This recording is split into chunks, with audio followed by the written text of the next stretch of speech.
तो दोस्तों, मेरा नाम संजू है। स्वागत है आपके इस चैनल पे। मैं फ़िलहाल आरआरबी में एज ए क्लर्क काम करता हूँ। तो आज के इस वीडियो में मैं एक कॉमन क्वेश्चन का आंसर दूंगा, जो कि ये एग्ज़ाम प्रेशर के ऊपर। एग्ज़ाम में जो हमें प्रेशर डेवलप होता है ना, उस प्रेशर को कैसे हम टैकल करें और एग्ज़ाम में अच्छे से अच्छा नंबर ला सके। तो इसका आंसर दूंगा आपको। तो शुरू करते हैं। जैसा कि ये प्रॉब्लम सबको होता है, मुझे भी होता था और हर एक कैंडिडेट को होता ही होगा। तो आखिर ये प्रॉब्लम है क्या? ये प्रॉब्लम होता है जब हम रियल एग्ज़ाम में बैठते हैं, तब हमें एंग्जाइटी होता है, हम बहुत नर्वस होते हैं। मॉक में उतना नहीं होते, लेकिन जब रियल एग्ज़ाम में होते तब मतलब लगता है ये एग्ज़ाम निकल जा रहा है और अटेम्प्ट कम हो जा रहा है। तो कहीं ना कहीं ये प्रेशर हमारे ऊपर बिल्ट होता है उस मोमेंट पे, और वो जो मोमेंट होता है वो दोबारा तो नहीं आने वाला है। तो ये बात भी हमारे दिमाग में कहीं ना कहीं घूमता है, तो एक प्रेशर बिल्ड होता है।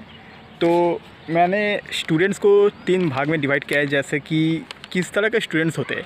पहला तो होते हैं बिगिनर्स, फिर होता है जो मॉडरेट लेवल वाले स्टूडेंट, जो बिगिनर नहीं है, अभी थोड़ा बहुत सिलेबस कंप्लीट कर चुके हैं, मॉडरेट लेवल।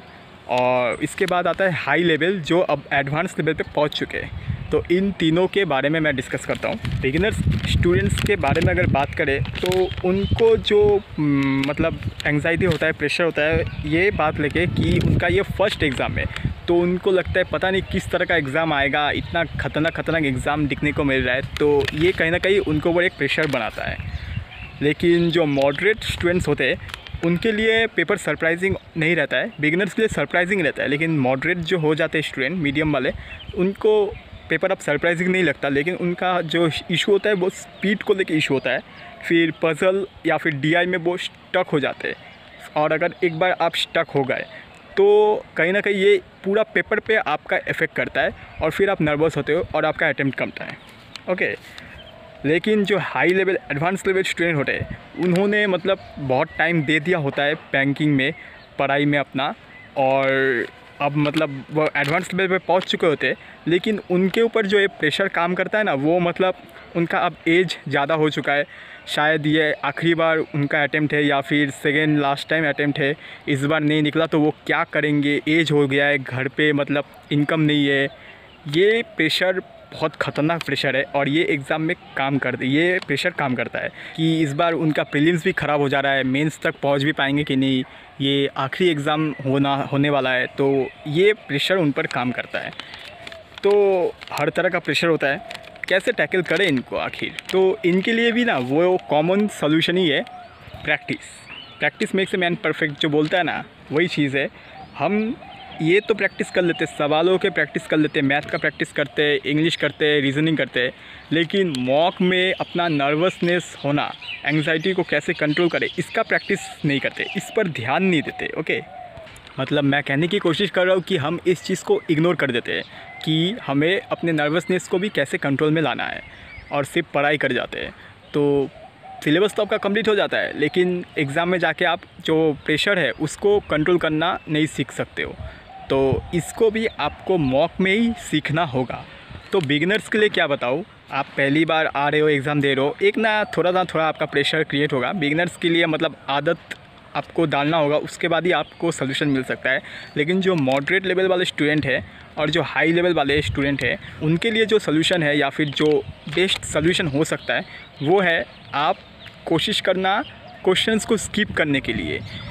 पहला क्वेश्चन या फिर दूसरा क्वेश्चन मान लो हार्ड हो सकता है, लेकिन आप अगर हार्ड क्वेश्चन में ही अटके रहे तो ये आपका कॉन्फिडेंस लेवल कमाता है, प्लस टाइम खाता है, और इससे ओवरऑल एग्ज़ाम पे इफ़ेक्ट पड़ता है।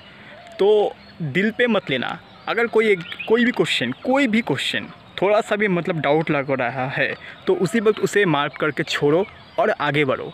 फिर आगे बढ़ते हुए नेक्स्ट क्वेश्चन में अगर आपको डाउट लग रहा है, उसे भी छोड़ो, स्किप करो। आप सोच रहे हो कि सारा स्किप करके जा रहे हो, ऐसा नहीं होगा, ठीक है। बहुत क्वेश्चंस है जो बहुत इजीली बनेगा आपसे, लेकिन वो शायद एग्जामिनर ने पीछे रखा है, ताकि इस पेपर में आप पहले इन क्वेश्चंस पे अटके रहो और इससे आपका एग्ज़ाम ख़राब बने। ओके, तो ये एक गेम है, तो आपको स्किप करके उन क्वेश्चंस को सिलेक्ट करना है जो कम से कम टाइम में बने, और इससे आपका अटेम्प्ट भी बढ़ेगा और एक कॉन्फिडेंस लेवल बढ़ेगा। ओके, फिर आप घूम के उन क्वेश्चंस पे आएंगे जो थोड़ा मॉडरेट लेवल पे हाई लेवल है, उनको ट्राई करने की कोशिश करेंगे। और आपका अब कॉन्फिडेंस लेवल भी हाई हो चुका होगा, तो आप शायद इन हार्ड क्वेश्चंस को भी कर ले। को ये समझना होगा कि एग्ज़ाम में प्रेशर तभी बनता है जब हमसे अटेम्प्ट कम होता है। तो आपको ये कोशिश करना होगा कि आप कैसे ज़्यादा से ज़्यादा अटेम्प्ट कर पाएँ, इसी चीज़ पे आपको फोकस करना होगा। और इसका बेस्ट सोल्यूशन यही हो सकता है कि आप स्किप करो और अपना अंदर ये एबिलिटी डेवलप करो कि कौन सा क्वेश्चन करना चाहिए और कौन सा क्वेश्चन छोड़ना चाहिए। इस एबिलिटी को मॉक टेस्ट पे डेवलप करिए। ओके। और लास्ट में एक और चीज़ आप कर सकते हैं जो कि मैं करता था, कि किसी भी बिना किसी एक्सपेक्टेशन के एग्ज़ाम देना। ये एक्सपेक्ट करना ही मत कि आपका सिलेक्शन होगा, रिज़ल्ट में आप क्वालिफाई करेंगे। मैं मतलब ये सोच ही लेता था कि मैं ये एग्ज़ाम बिल्कुल क्वालिफाई नहीं करने वाला। आप सोच रहे होगे कि ये तो डिमोटिवेट कर रहा है, लेकिन ऐसा नहीं है। मैं सोचता था इसमें तो मैं पास होने ही नहीं वाला, तो टेंशन लेके होगा क्या, चलो दे के आते बिना किसी टेंशन के। तो इससे ना कहीं मेरा प्रेशर कम हो जाता था कि मैं तो अब पास करने नहीं वाला, तो जाते और आराम से दे के आते हैं ना। तो ये एक तरह का रिवर्स साइकोलॉजी आप मान लो। तो ऐसे करके मैं थोड़ा बहुत अपना प्रेशर कंट्रोल करता था। आप भी कोशिश करके देखो, अगर बात बने तो अच्छा है, नहीं बने तो छोड़िए। तो आई होप मैं आपको समझा पाया कि आप कैसे प्रेशर को कंट्रोल करेंगे, सिर्फ और सिर्फ इस एबिलिटी को डेवलप करके कि कौन सा क्वेश्चन करना है और नहीं करना है। और इससे आपका अटेम्प्ट भी बढ़ेगा, कॉन्फिडेंस बढ़ेगा और प्रेशर कमेगा। तो इस वीडियो में इतना ही। अगर आपको कोई भी डाउट है, आप क्वेश्चन पूछ सकते, कमेंट कर सकते, मैं आपको रिप्लाई दे दूँगा। Thank you.